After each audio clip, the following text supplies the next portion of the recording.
C'est la rentrée Formule 1, Jean-Louis, premier Grand Prix de la saison ce 15 mars en Australie. Alors rafraîchissez-nous un petit peu la mémoire, c'est un tracé où les moteurs sont particulièrement sollicités, on le sait, en termes d'accélération, mais aussi au niveau des freins.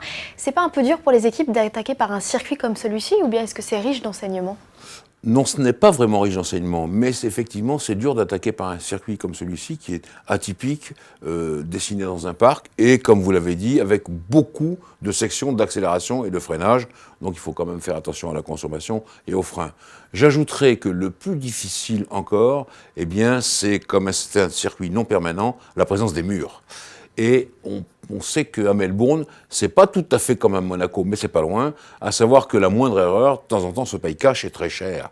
Et en l'occurrence, donc, il faudra surtout faire attention à cela, à rester sur la piste, ne pas empiéter sur l'herbe et de partir après en sucette n'importe où, ce qui casse généralement les voitures complètement. Bon, hormis cet aspect, on va dire, pratique sur la piste, la bonne voiture à Melbourne, c'est quoi ? La bonne voiture à Melbourne, vous l'avez dit, naturellement un très bon moteur, les freins effectivement, beaucoup de souplesse du côté du moteur et une suspension aussi assez souple à l'arrière pour permettre une bonne motricité, car il y a des virages lents et de ces virages lents, il faut en ressortir.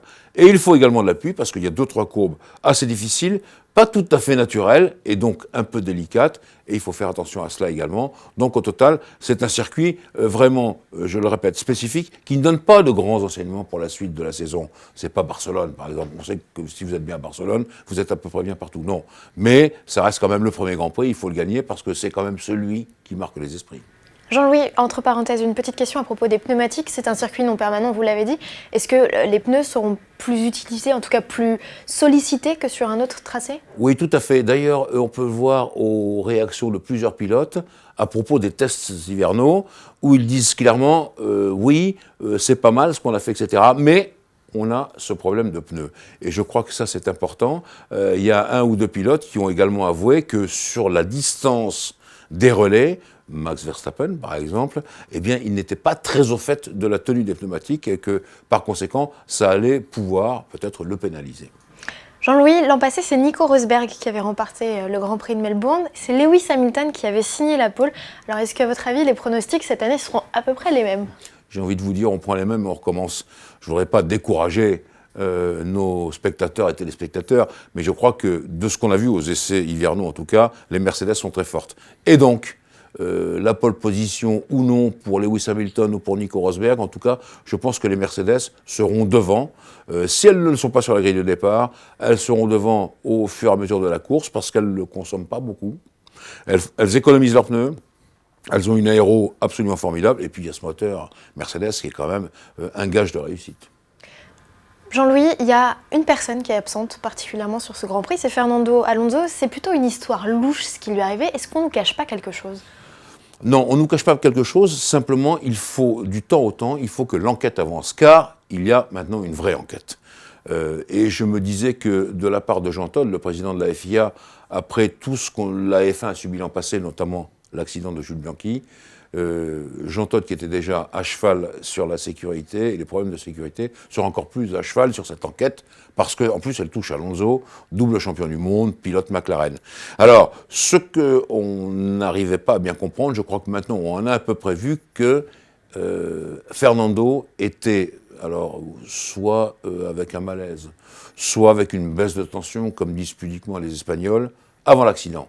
Parce que maintenant, dans les oreillettes des pilotes, on fait passer des accéléromètres qui donnent par des capteurs des données sur la position de la tête et dans un avenir proche d'ailleurs, on s'en servira pour savoir quels sont les pilotes qui sont vraiment au maximum en température, chaleur, battement de cœur, etc. Mais pour l'instant, on s'en sert pour la sécurité et pour savoir ce qui s'est passé. Or, et là, je n'ai pas vérifié, mais il apparaît que les accéléromètres de Fernando Alonso ont montré que sa tête était dans des mouvements très anormaux avant l'accident et que, avant l'accident également, il n'était pas en position de défense. Vous savez, la position de défense, c'est pas à vous que je vais dire ça, Géraldine, vous pilotez, quand vous partez vraiment en sucette, il faut mettre les bras comme ça, et il faut se raidir dans le cockpit pour pas taper de tous les côtés. Et ça, les mouvements de tête de Fernando Alonso montrent qu'il ne s'était pas raidi. Et donc, on va voir maintenant ce qui va arriver, mais ce qui est sûr également, c'est que l'enquête ira à son terme. Elle va sans doute prendre du temps, On n'aura probablement pas les résultats tout de suite, mais on aura des résultats. Jetons à présent un coup d'œil, Jean-Louis, chez Sauber, où le dossier Van der Garde, c'est un peu du n'importe quoi. Éclairez-nous, s'il vous plaît. Oui, alors ça, c'est du n'importe quoi, et ça nuit non seulement à Sauber, mais aussi à la Formule 1 en général, parce qu'on voit quand même qu'il y a des questions de sous et de contrats, et ça plaît pas toujours aux gens.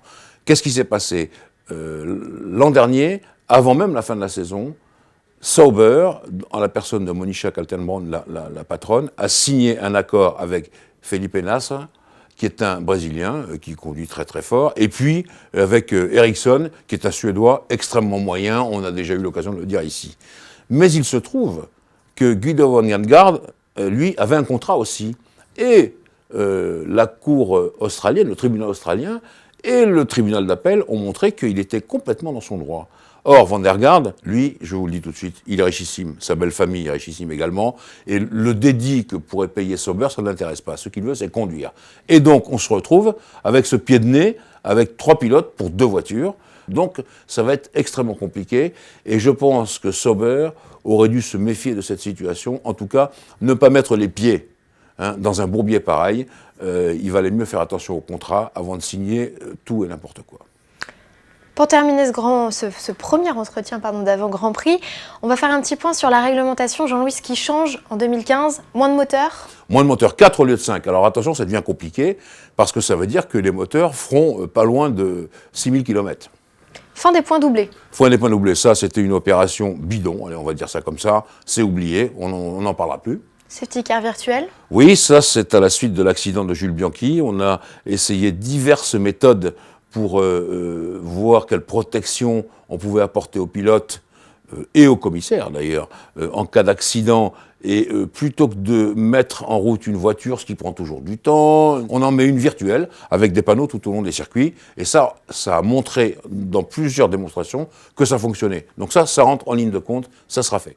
Monoplace plus lourde? Oui, plus lourde, 702 kg, parce que si vous voulez, plus on a des pilotes costauds, plus on gratte sur la sécurité, et ça, la FIA ne le veut pas. Donc il faut laisser de la place et du poids pour que les pilotes les plus grands puissent piloter dans des conditions de sécurité maximales, et je crois que ça c'est très bien. Et ça n'aura échappé à personne, un nouveau look pour les monoplaces. Alors c'est juste de la cosmétique ou vraiment utile? Non, ça n'est pas que de la cosmétique. Les nez ont leur importance. Bon, déjà, ils sont beaucoup plus beaux, en tout cas plus classiques que leur passé, où on a vu quand même quelques horreurs. Ça, c'est la première chose. La deuxième chose, je l'ai déjà dit ici, il y a différentes écoles de nez. Il y a les nez qui sont très recourbés, comme celui de Ferrari ou McLaren, au-dessus de l'aileron avant. C'est plus facile à faire. C'est plus facile pour passer les crash tests. Mais c'est moins efficace parce que ce qu'on aime sous une monoplace, c'est qu'il y ait le maximum d'air qui rentre sous la voiture. Et en l'occurrence, dans ce domaine, eh bien, ça c'est Mercedes, Williams et Red Bull qui ont les nez les plus hauts, avec les ailerons qui plongent tout à fait en bas du nez. Ça, c'est plus efficace, ça marche mieux, mais c'était plus dur pour les crash tests. Mais il faut dire que ces 3 équipes ont réussi.